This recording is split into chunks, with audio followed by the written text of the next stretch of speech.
کهکشان د کائناتو په ډیره پراخه او لایې تنهایی فضا کې آسماني ذرات او ګازونه د لوګي په بڼه او د هایدروجني وریځې او غبار په بڼه ښکاري چې پراخوالی یې بې حده او بې اندازې دی. دغه لویه آسماني کتله په ډیرې چټکۍ سره د خپل محور پر شاوخوا ګرځي. د کهکشان کتلې بیضوي بڼه نیولې او د مقناطیسي او جاذبې ځانګړتیاوې لري.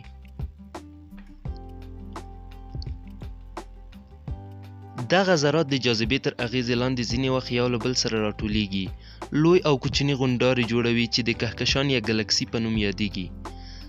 ذرات د جاذبې له امله په پوره تیزۍ غونډارو ته جذب کیږي. د ذراتو اصطکاک او ټکر تودوخه رامنځته کوي.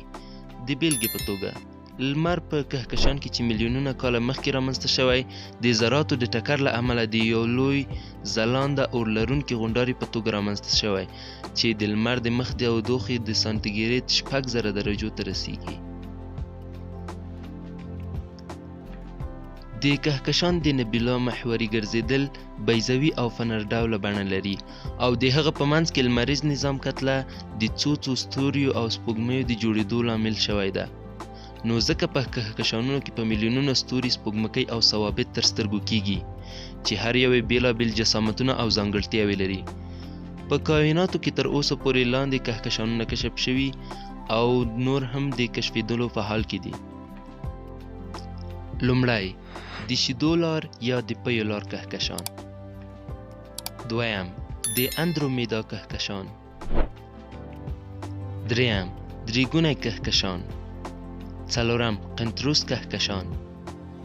نن ورځ کېدای شي له دې څخه نور کهکشانونه هم کشف شوي وي، خو زموږ د معلوماتو د کموالي په اساس موږ همدا څلورو د کهکشان په نومونو باندې بسنه کوو او د نورو ویډیوګانو په جوړولو سره به د نورو کهکشانونو په هکله هم تاسو ته معلومات وړاندې کړو.